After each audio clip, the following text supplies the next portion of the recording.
Well, hello, writers. Welcome to episode number 141 of How Do You Write? I'm Rachael Herron, and I am thrilled that you're here today. Super thrilled because I am talking to super thriller writer Samantha Downing, who wrote My Lovely Wife, which just burned up the charts and burned up my heart. It is a fabulous book, and I was just so excited to talk to her about her overnight success. Which was not overnight because most overnight successes are not overnight. So I know that you're going to enjoy that interview, talking to a woman who's really making it work as well as juggling an entire life. So enjoy that. In what's going on around here? What's going on around here? Well, I guess I'm just kind of reveling. I have been enjoying having stolen things out there in the world. I've been getting quite a few tweets and Instagram posts and emails of congratulations, many from people that I don't know. So that is exciting and makes me kind of giddily optimistic. I really like being optimistic. What did Anne Shirley say? I'd rather soar on the wings of anticipation. It almost pays for the thud. I think it does pay for the thud, honestly, soaring on those wings of anticipation. So I'm riding this out. Feeling happy with that. Yesterday, I did something real fun. You may have heard me talking about the fact that I'm trying to let go of some of my control issues. That's what I'm writing my Patreon essays about right now. And so I've been thinking about control and releasing control and what control means, what it's always meant my whole life, what it means now. So yesterday morning, I got up, I was going to work, and I decided just screw it. So I took myself to BART, which is our local train in San Francisco, and I went to the city, went into San Francisco, jumped buses. I rode a bus all the way out to the beach, which is not a small ways to go. I can see the bay on any day, just driving home. I look into the San Francisco Bay, which I love, but it is not the ocean. And yesterday I really, really, really needed the ocean. So I hiked out there on public transportation, which to me, because I do not have to take it, is a total joy. There's nothing like riding a bus, especially in places where you don't know, that you've never been, on a bus. Like I've been through all these neighborhoods, of course, in cars, but not on a bus. So it's just like looking at people and seeing the sights and smelling the smells and looking outside the windows. And I just kind of let myself off the hook. I didn't try to control the day. It unfolded the way it unfolded. I texted a friend who lives near the beach, and we went out for a marvelous lunch at the Cliff House, which is a famous tourist destination at the kind of the end of San Francisco. And I'd never been there. Got some excellent fish and chips.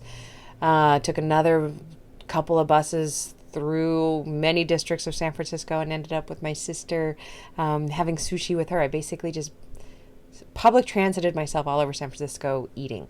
And I was so happy. It was kind of a day off that I've been promising myself since the book launch and hadn't taken yet. And it was lovely. It was just a really, really nice reminder of what I have, what I'm grateful for. So it was wonderful. Speaking of gratitude, I would like to thank some new patrons. You can always go over to patreon.com/Rachael, Rachael, to see what the perks are over there. I've got some fun ones. I can't remember if I've thanked some of these people, so there is a possibility they are getting thanked 2 or 3 times. I don't know. But that's awesome. If so, thank you to Alessa and Sarah Barkin for adjusting your pledge up. That always makes me feel like $1 million. Thanks, Tomas Knightley. Thank you, Siren School. I don't know what that is, but it sounds very cool. So thank you very much. Brittany Jacobson just came in at the coaching level. Looking forward to working with Brittany, working with her on her words monthly. Can't wait. I love doing that. And Tatiana Lysenko. Hi, Tatiana. Thank you so much for supporting.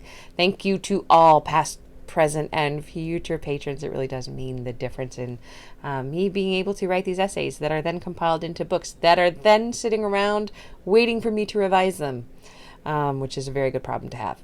So that's what's up. Usually right here, I take a little break and do a mini ad read of something that I offer, coaching or my newsletter. But you know what I'm going to do today? If anybody's looking at the video, showing you the large print edition of Stolen Things, which is available apparently. And oh, pro tip, I got this and I took it to read from at the signing last week at the launch party. It's way better to read your book in large print if you are over the age of 40, I think. But what I was going to do for today's ad read is to read you the back of the book. This is not written by me.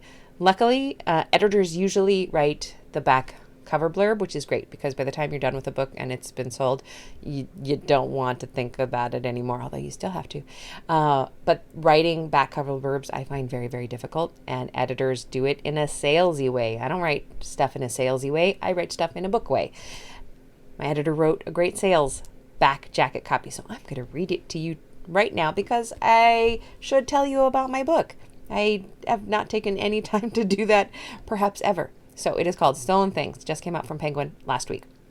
And the top words say, "Mama, help me." That's kind of the catchphrase that advertises the book. Nothing terrifying there. Okay.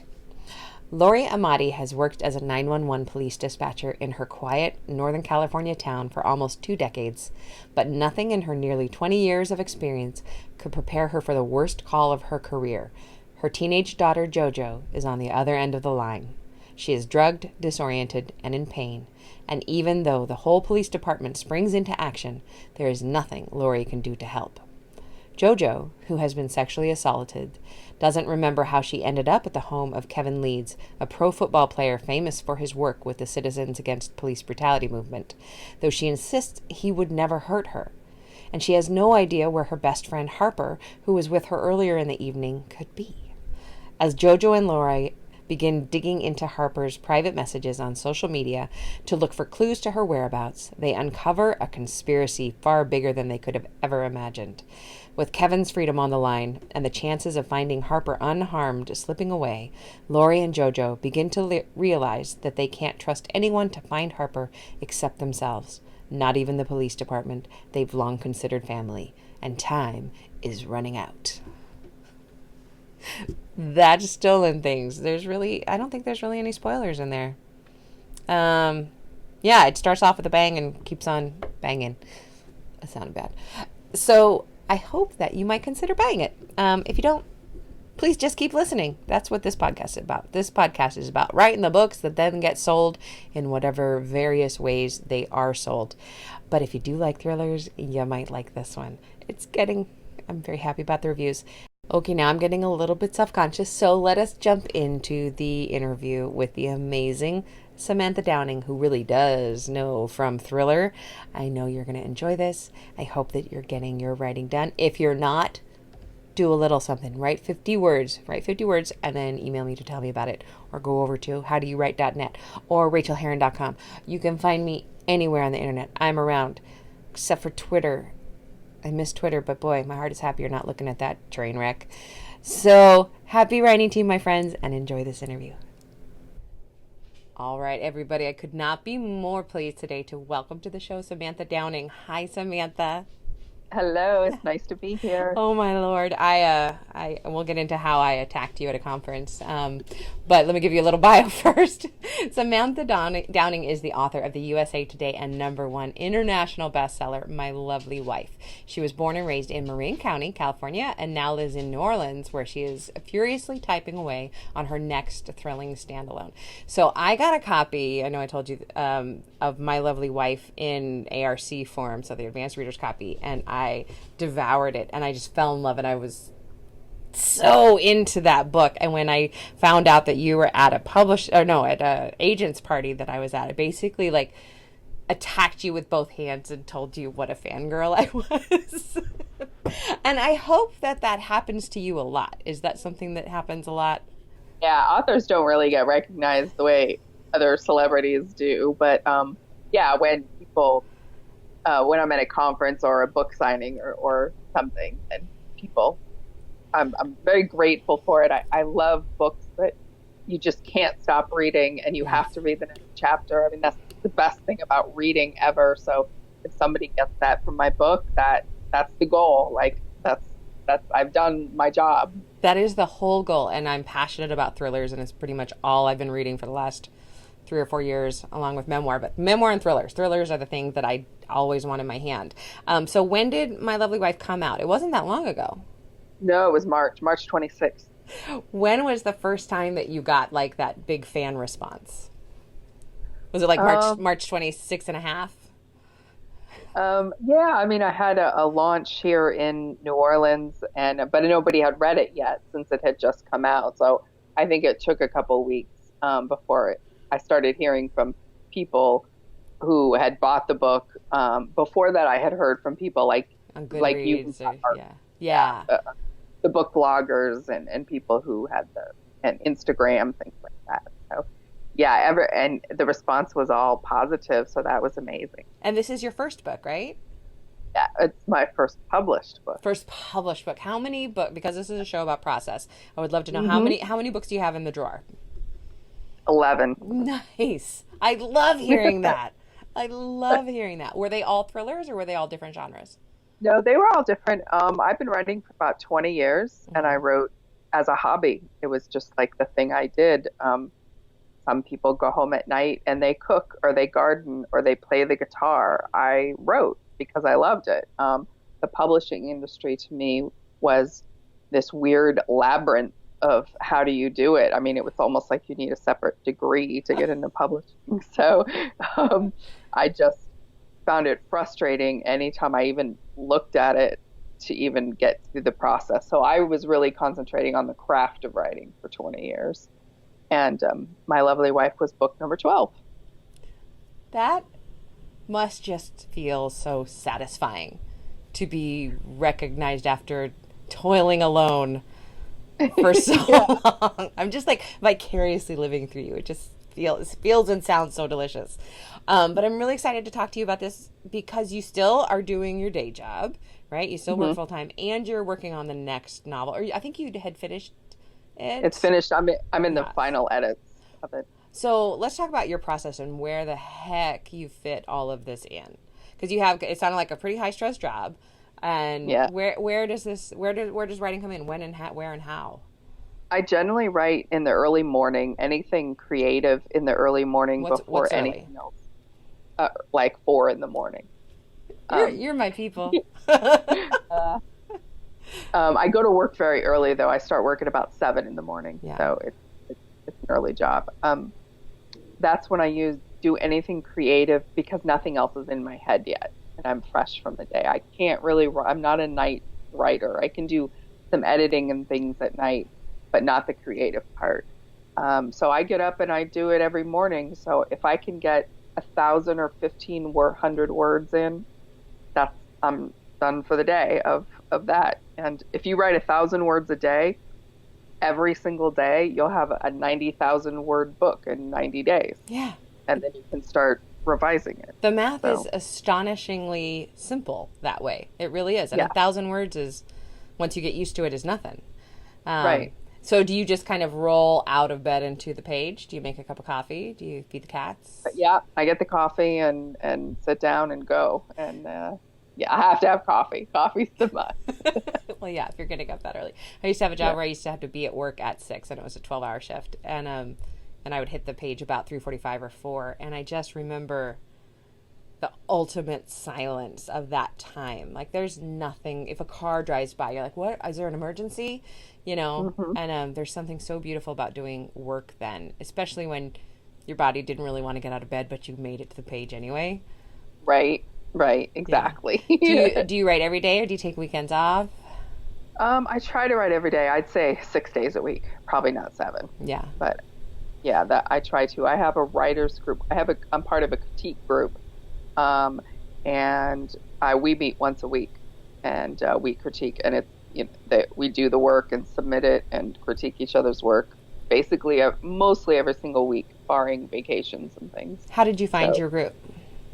I actually found it through a public group that was here in New Orleans, and that was much bigger and much more constrained in terms of how much you could submit just for time purposes. When you have 6 or 8 people all submitting every week, it can be a very long day. Yeah. So we're down to like 4 people and submit and do that, and it works out really well. So you get a fresh perspective on what you're writing, and I do it as I go. I don't wait till I'm done to get the critique. I get the critique as I go, because in a thriller, that's important. If you're writing something that's completely not believable and the reader's like, no way would this happen, like, I need to know that. In my head, it might make sense. Yeah. But other people, it might be off the chain. But you must really trust these people too, because I have a love-hate relationship with critique groups. I think they can be great, but a lot of times they can squash a writer. Yes. And you have not allowed that to happen. So have you been careful about that selection process of who you let read this work? Definitely. Yeah. Yeah, definitely. And you definitely have to be in a group. I don't want to be in a group that's just a cheerleader type of a group, because that's not really a critique group. That's a support group. And that's a different kind of. So this is a critique group where we really try to make the writing better, and we try to make the book better. I mean, that's the purpose. Are they thrilled for you? Totally. Yeah. That's so flippin' cool. All right. What is your biggest challenge when it comes to writing? I don't plot and I don't outline. I'm a complete pantser.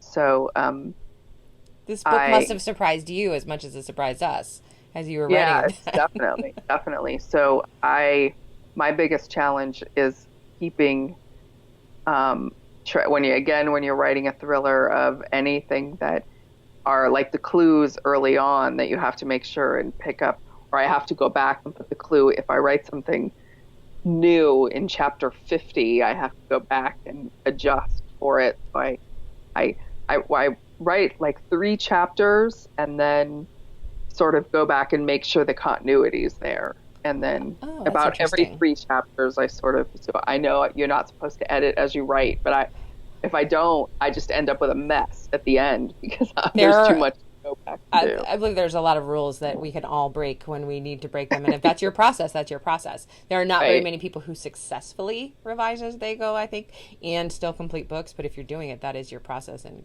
girl, it's working for you. What is your biggest joy in writing? My biggest joy, it's discovering what comes next, because I don't know. So I try to think it out, but I can't. I have to actually sit and write it. And then I get, this is where this is going. So the discovery of it to me is, I cannot plot an entire book. That's like, to me, it's like being a chess player. I'm not a chess player. I'm not that many moves ahead. I literally write chapter by chapter, event by event, and then it becomes, I see where it can go or where it's going. That's a delicious feeling. What do you do when you get stuck though and you can't figure out where to go next? I walk away and I think about it that day. I think that's the important part about not writing too much in one day. By writing 1,000 words a day or whatever, I can then think about it. I think where it's going, and the next day when I actually get up, I already have an idea of what's going to happen. So I have time to reflect on it. Really smart, because I've done a lot of 2,000, 2,500 words a day, and then there have been the books that I wrote 4,000 or 5,000 words a day because I was on deadline, and I always feel like because I plot minimally, but I always feel like I've just run out of ideas by that day, and I don't have enough brain capacity to think of more. So I love that. Yeah, I've been on writing retreats before, people that just pummel out 6,000, 7,000, 8,000 words a day, and if I do that, it's pretty much it's going to be all bad, because it's not coming from a creative place. It's coming from I got to type this place.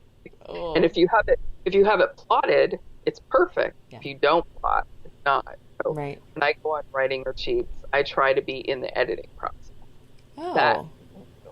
What's so great about this is you're so super smart about your process. You know how it works for you. So 20 years. Yeah. 20 years. 12 books and 13 books now and 20 years. Can you share a craft tip of any sort? A craft tip. No.